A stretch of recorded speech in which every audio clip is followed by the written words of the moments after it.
Если вы впервые на нашем канале, обязательно подписывайтесь. سامان جلیلی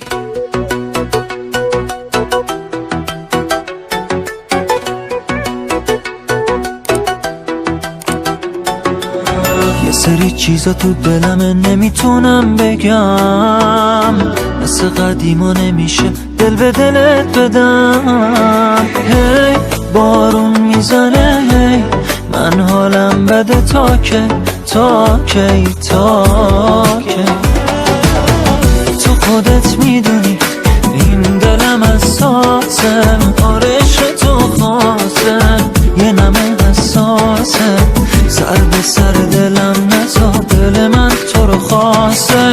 هی دل میکنی، هی منو بل میکنی، آخه این عدت برو تا کی. هی من حالم بده اینجوری، عذابم نده، انگار به ما خوشی نیومده. هی دل میکنی، هی منو بل میکنی، آخه این عدت برو تا کی.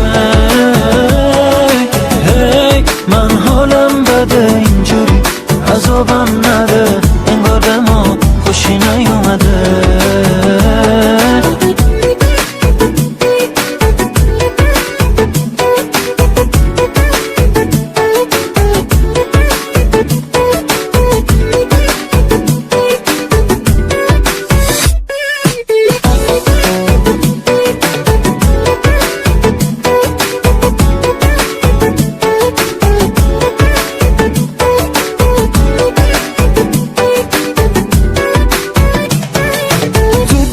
منی میدونی، تو که میدونی تو دلم میمونی، حس و حال عشقت از سرم نمیره.